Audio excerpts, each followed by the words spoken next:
दूसरी बात, जितना कम भोजन ले सके और जितना हल्का ले सके उतना हितकर,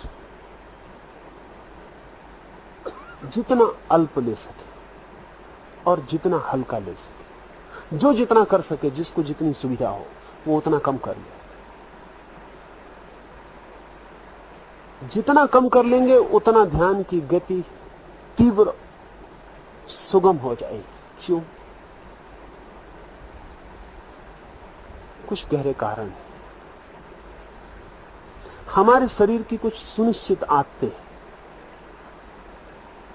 ध्यान हमारे शरीर की आदत नहीं है, ध्यान हमारे लिए नया काम, शरीर के बंधे हुए एसोसिएशन।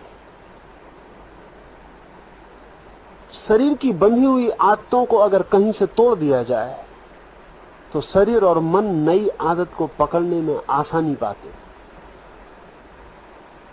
कई दफे तो आप हैरान होंगे कि अगर आप चिंतित होते हैं और सिर खुजलाने लगते हैं, अगर आपका हाथ नीचे बांध दिया जाए और आप सिर न खुजला पाए तो आप चिंतित ना हो सकेंगे। कहेंगे कि सिर खुजलाने से चिंता का क्या एसोसिएशन? शरीर की निश्चित आदत हो गई है, वो अपनी पूरी की पूरी अपनी आदत को, अपनी व्यवस्था को पकड़ के पूरा कर लेता है। शरीर की जो सबसे गहरी आदत है वो भोजन है, सबसे गहरी, क्योंकि उसके बिना तो जीवन नहीं हो सकता। जो डीप मोस्ट, डीपेस्ट, ध्यान रहे, सेक्स से भी ज्यादा गहरी।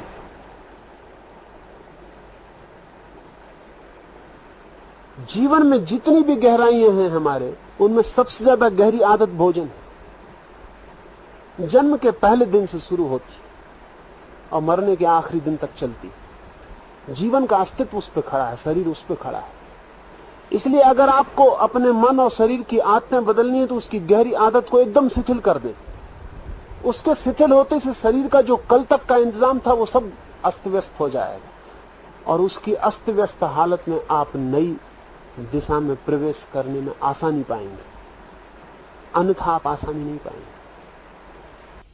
तो जितना कम बन सके, किसी को उपवास करना हो उपवास कर सकता है, किसी को एक बार भोजन लेना हो एक बार ले सकता है, आपकी मर्जी पर है। नियम बनाने की जरूरत नहीं है।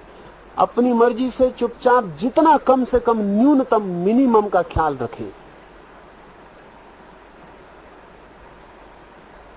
जो लोग पूरे दिन मौन रख सकें वो पूरे दिन के लिए मौन हो जाए। जिनको कठिनाई मालूम पड़े वो भी टेलीग्राफिक हो जाए। जो भी बोले तो समझें कि एक एक शब्द का कीमत चुकानी पड़ रही, तो दिन में 10-20 शब्द से ज्यादा नहीं।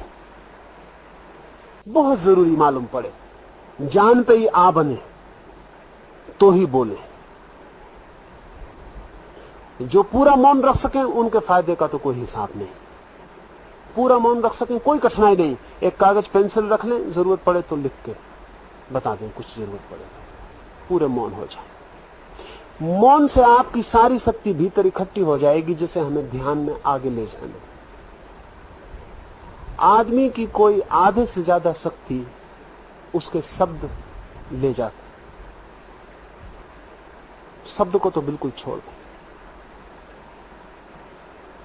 तो ख्याल कर ले, जिसकी जितनी सामर्थ्य हो उतना मौन हो जाए। और इतना तो ध्यान ही रखें कि आपके द्वारा किसी का मौन न टूटे। आपका टूटे आपकी किस्मत, आप जिम्मेवार, लेकिन आपके द्वारा किसी का न टूटे। अकारण बातें किसी से न पूछें, अकारण जिज्ञासाएं न करें, व्यर्थ के सवाल न उठाएं, किसी को बातचीत में डालने की आप कोशिश न करें। सहयोगी बने दूसरे को मौन करवाने में। कोई पूछे तो उसको भी मौन करने का इशारा देना, उसे भी याद दिला दें कि मौन रहना है। बातचीत छोड़ दें बिल्कुल 7 दिन, फिर बाद में करिए, पीछे तो आपने की है बहुत। 7 दिन बिल्कुल छोड़ दें, जिससे जितना बन सके, पूरा बन सके, बहुत ही हितकर होगा। फिर आपको कहने को नहीं बचेगा कि ध्यान नहीं होता है। मैं जो 5 बातें आपसे कहने जा रहा हूं वो आप पूरी कर लेते हैं तो आपको कहने का कारण नहीं आएगा कि ध्यान नहीं होता है। और आए कारण तो आप जानना, आपके सिवाय और कोई जिम्मेवार नहीं। फिर मुझे आके आप मत कहें मौन रखें। न्यूनतम जिनसे न बन सके, कमजोर हो, संकल्पहीन हो, मन दुर्बल हो, बुद्धि कमजोर हो, वो थोड़ा थोड़ा बोल के चलाएं। जिनमें थोड़ी भी बुद्धिमत्ता हो, संकल्प हो, शक्ति हो, थोड़े भी अपने पे भरोसा हो, वो बिल्कुल चुप हो जाए। इंद्रिय उपवास में पहला मौन, दूसरा आपकी आंख के लिए विशेष पट्टियां बनाई हैं। वो पट्टियां आप ले लेंगे और कल सुबह से उनका प्रयोग शुरू करेंगे। पूरी आंख को बांध देना है। आंख ही आपको बाहर ले जाने का द्वार है। जितनी ज्यादा देर बांध रख सकें उतना अच्छा है। जब भी खाली बैठे हैं, आंख पर पट्टी बंधी रहेगी, उससे दूसरे दिखाई भी नहीं पड़ेंगे, बातचीत का भी मौका नहीं आएगा, और आपको अंधा मान के दूसरे भी छोड़ देंगे। ठीक है, जाने दें, व्यर्थ उनको परेशान न करें, अंधे हो जाए। मौन होना तो आपने सुना ही है, मैं कहता हूं अंधे भी हो जाए। मौन होना भी एक तरह का मुक्ति है, अंधा होना और भी गहरी, क्योंकि आंख ही हमें 24 घंटे बाहर दौड़ा रही है। आंख के बंद होते से आप पाएंगे बाहर जाने का उपाय न रहा, भीतर चेतना वर्तुलाकार घूमने लगे। तो आंख पे पट्टी बांध लें, चलते वक्त थोड़ा सा ऊपर सरका लें, नीचे देखें, बस चलते वक्त थोड़ा ऊपर सरका लें और नीचे देखें। एक 4 फीट आपको दिखाई पड़ता रहा रास्ता, उतना काफी है।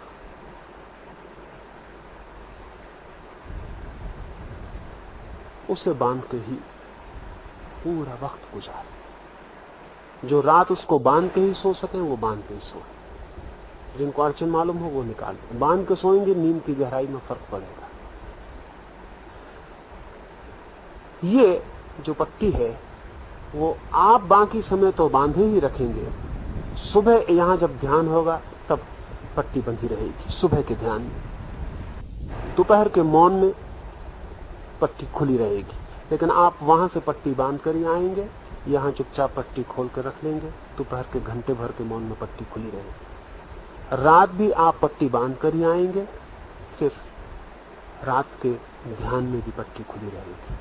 सुबह जब मैं बोलूंगा तब आपकी पट्टी खुली रहेगी, दोपहर मौन में खुली रहेगी, रात के ध्यान में खुली रहेगी। इतना आपकी आंख के लिए मौका दूंगा।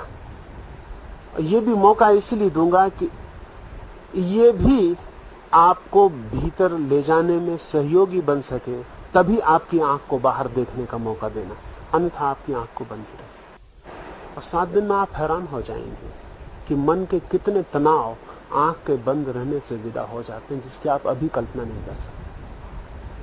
मन के अधिकतम तनाव आंख से प्रवेश करते हैं, और आंख का तनाव ही मन के स्नायुओं के लिए सबसे बड़े तनाव का कारण। अगर आंख शांत और शिथिल और रिलैक्स हो जाए तो मस्तिष्क के 99% रोग विदा हो जाए। तो इसका आप पूरे ध्यान पूर्वक इसका उपयोग करना है। और ऐसा नहीं कि उसमें बचाव करें तो मेरा कोई हर्जा नहीं, बचाव से आपका हर्जा होगा। ध्यान यही रखना है कि अधिकतम आपको बिल्कुल ब्लाइंड हो जाना, आप बिल्कुल अंधे हो गए, आंख है ही नहीं। 7 दिन के लिए उसे छुट्टी दे दी। 7 दिन के बाद आप पाएंगे कि आंख ऐसी शीतल हो सकती है, और आंख की शीतलता के पीछे इतने आनंद के रस झरने बह सकते हैं, ये आपकी कल्पना में अभी नहीं हो सकता है। लेकिन अगर आपने बीच बीच में अपने साथ बेईमानी की तो मेरा जुम्मा नहीं है, वो आप पर निर्भर है। यहां कोई भी किसी दूसरे को कोई जिम्मेवार नहीं। आप अपने को धोखा दे सकते हैं, चाहें तो अपने को धोखा देने से बच सकते हैं।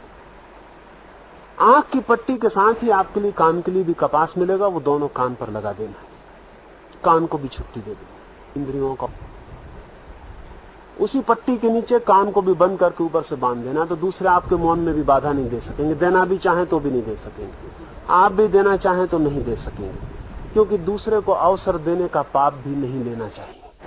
आपके कान खुले तो किसी को बोलने का टेम्पटेशन होता, कान ही बंद है, वो बोले भी तो भी नहीं सुन सकते, तो टेम्पटेशन नहीं होता।